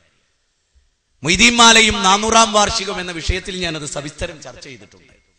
മുസ്ലിം സമുദായം എന്തുകൊണ്ട് നന്നാകുന്നില്ല? ഞാൻ പറയുന്നു, ഖുർആനും സുന്നത്തും കൈയൊഴിഞ്ഞതുകൊണ്ടാണ് നന്നാവാത്തത്. മുസ്ലിം സമുദായം അതിന്റെ ഏറ്റവും ലാ യസ്ലുഹു ആഖിറ ആദിഹിൽ ഉമ്മ, ഈ ഉമ്മത്തിന്റെ ആരംഭ കാലഘട്ടം നന്നായത് എന്തുകൊണ്ടാ? ഈ ഉമ്മത്തിന്റെ ആരംഭ കാലഘട്ടം നന്നായത് എന്തുകൊണ്ടാണോ അതുകൊണ്ടേ ഈ ഉമ്മത്തിന്റെ അവസാന കാലഘട്ടവും നന്നാവും, അല്ലേ? ഇമാം മാലിക് റഹ്മത്തുള്ളാഹി അലൈഹിയുടെ വാചകമായിട്ടാണ് ഞാനത് മനസ്സിലാക്കുന്നത്. നിങ്ങൾ ആലോചിച്ചു നോക്കൂ, ഈ സമുദായത്തിന്റെ ആരംഭ കാലഘട്ടം, അതായത് റസൂലുള്ളാഹി സ്വല്ലല്ലാഹു അലൈഹി വസല്ലമ അവരെ എന്തുപയോഗിച്ചാ നന്നാക്കിയത്? നബി സല്ലല്ലാഹു അലൈഹി വസല്ലമ ജനങ്ങളെ വിളിച്ചു പ്രസംഗിച്ചിട്ടുണ്ട്. നമുക്ക് എല്ലാവർക്കും അറിയാലോ. നബി സല്ലല്ലാഹു അലൈഹി വസല്ലമ ആ ജനങ്ങളുടെ മുമ്പാകെ ഒരുപാട് പ്രസംഗങ്ങൾ നടത്തിയിട്ടുണ്ട്. ഏതെങ്കിലും ഒരു പ്രസംഗം അതിനു മുമ്പ് കഴിഞ്ഞു പോയ ഉംറുൽ ഖൈസ്, ആ കാലഘട്ടക്കാരനായ ഉംറുൽ ഖൈസിന്റെയോ ലബീദിന്റെയോ അല്ലെങ്കിൽ ഹസ്സാൻ ഇബ്നു സാബിത്തിന്റെയോ കവിത ഇങ്ങനെ ഉദ്ധരിച്ചിട്ട് പ്രസംഗിക്കുകയായിരുന്നോ പ്രവാചകൻ? ആയിരുന്നോ? നിങ്ങൾ പറ. അല്ല, അല്ല. ഒരു സമൂഹത്തെ ഓഡിയൻസ് ആയി കിട്ടിയാൽ ആ ഓഡിയൻസിനോട് മതം പറയുന്നവരുടെ ഡ്യൂട്ടി എന്താ? ഇപ്പൊ ഞാനിവിടെ നിങ്ങളെ വിളിച്ചു വരുത്തുക, ONV കുറുപ്പിന്റെ കവിത മാത്രം ചൊല്ലി വേണമെങ്കിൽ 2.5 മണിക്കൂർ എനിക്ക് പ്രസംഗിക്കാം. അതിൽ കൂടുതലും ചിലപ്പോൾ സാധിച്ചേക്കാം. ഞാൻ ONV കുറുപ്പിന്റെ കവിത ചൊല്ലിയിട്ടാണ് നിങ്ങൾക്ക് എല്ലാം പഠിപ്പിച്ചിരുന്നെങ്കിലോ അത് ഇസ്ലാം അല്ല. അത് ഇമാം ഷാഫി റഹ്മത്തുള്ളാഹി അലൈഹി നല്ലൊരു കവിയായിരുന്നു. പക്ഷെ അദ്ദേഹം ആശങ്ക പ്രകടിപ്പിച്ച ചില മേഖലകൾ അള്ളാഹു കവിതയെ നിരുത്സാഹപ്പെടുത്തിയതുകൊണ്ടും കവികളെ വിമർശിച്ചതുകൊണ്ടുമാണ് ഞാനതിന് കൺട്രോൾ വരുത്തുന്നത് എന്ന് ഇമാം ഷാഫി റഹ്മത്തുള്ളാഹി അലൈഹി പറഞ്ഞതായി നമ്മൾ മനസ്സിലാക്കുന്നു. 20-ാം നൂറ്റാണ്ടിന്റെ ദാർശനിക കവിയായ ഇഖ്ബാലിന്റെ കവിത വർഷങ്ങളായി അത് മാത്രം ഉദ്ധരിച്ചിട്ട് പ്രസംഗം നടക്കുന്നു. ഇത് ശരിയല്ല എന്നാണ് ഞാൻ പലപ്പോഴും പറഞ്ഞിട്ടുള്ളത്. വീണ്ടും ഞാൻ പറയാം, വീണ്ടും ഞാൻ പറയാണ്, ഈ സമുദായം നന്നാകണോ? അല്ല പറയാണ്, കേട്ടോളൂ.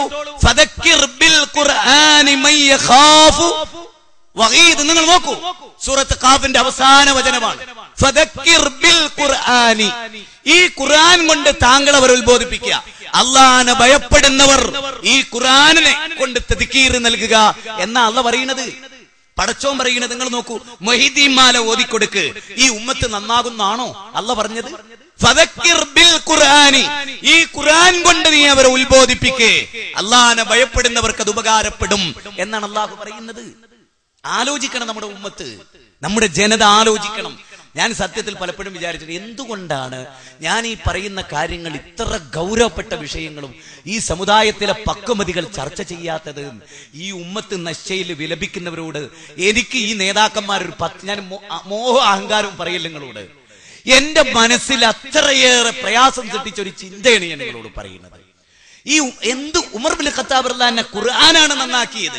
നിങ്ങൾക്കറിയാലോ, ഉമർ ബിൻ ഖത്താബ് റളിയല്ലാഹു അൻഹു മൊഹീദ്ദീൻ മാല ഓതി കേട്ടിട്ടാണോ മുസ്ലിമായത്? ചങ്ങാതിമാരെ ഖുർആൻ ഓതി കേട്ടിട്ടാണ്.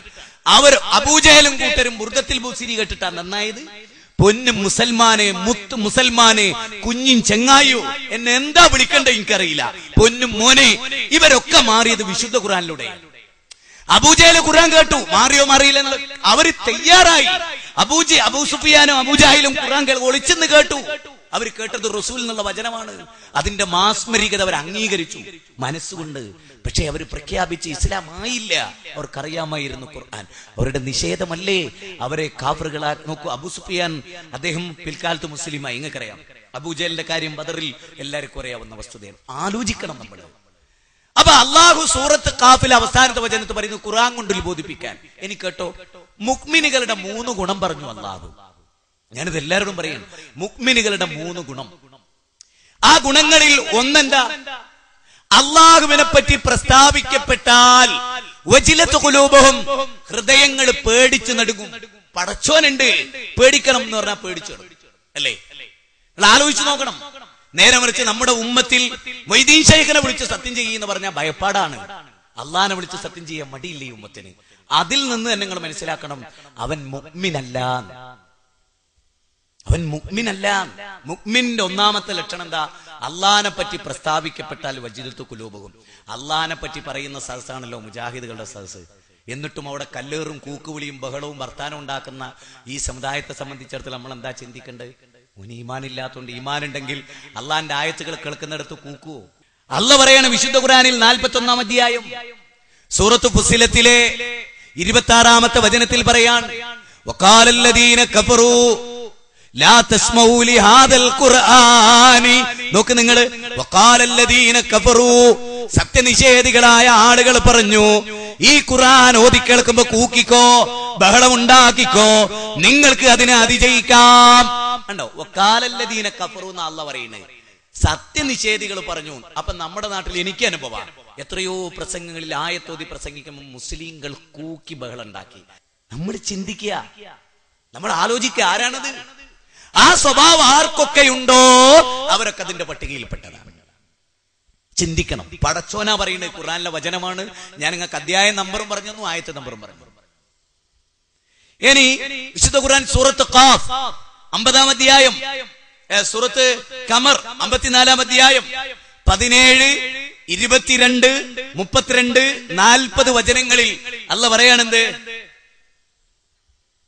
നോക്കൂ, വലഖദ് യസ്സർനൽ ഖുർആന ലിദ്ദിക്രി ഫഹൽ മിൻ മുദ്ദക്കിർ. അല്ലാഹ് ചോദിക്കണം, ഒരേ ആയത്ത് 4 സ്ഥലത്ത്. എന്താ അതിന്റെ അർത്ഥം എന്നറിയോ? ചിന്തിക്കാൻ തയ്യാറുണ്ടോ? ഖുർആനിനെ പറ്റി ആരെങ്കിലും ചിന്തിക്കാൻ തയ്യാറുണ്ടോ, പഠിക്കാൻ തയ്യാറുണ്ടോ, അവർക്ക് നാം അതിനെ എളുപ്പമാക്കിയിരിക്കുന്നു അല്ലാഹ് പറയുന്നു. ഇനി നമ്മളിവിടെ ചിന്തിക്കുക, ഈ സ്ഥാനത്ത് മൊഹീദ്ദീൻ മാലയെ പറ്റി ചിന്തിക്കാൻ തയ്യാറുണ്ടോ, അവർക്ക് നാം ഇത് എളുപ്പമാക്കി അല്ലാഹ് പറഞ്ഞോ? ഇല്ല. ഇനി മഅ്ശറയിൽ മൊഹീദ്ദീൻ മാല പഠിച്ചീനോ എന്ന് പടച്ചോൻ ചോദിക്കൂ. ഒരു മുസ്ലിയാര് ഒരിക്കൽ പറഞ്ഞാണ്, പണ്ട് കാലത്ത് മുസ്ലിങ്ങൾ പെൺകുട്ടികളെ കല്യാണം കഴിക്കാൻ തയ്യാറാകുമ്പോ, മോളെ നിനക്ക് മൊഹീദ്ദീൻ മാല അറിയോ എന്ന് ചോദിക്കും. അറിയോ? അതൊരു ക്രെഡിറ്റ് ആയിരുന്നു. അല്ലാഹ് ചോദിക്കൂല, റസൂലും ചോദിക്കൂല, സഹാബികളും ചോദിക്കൂല.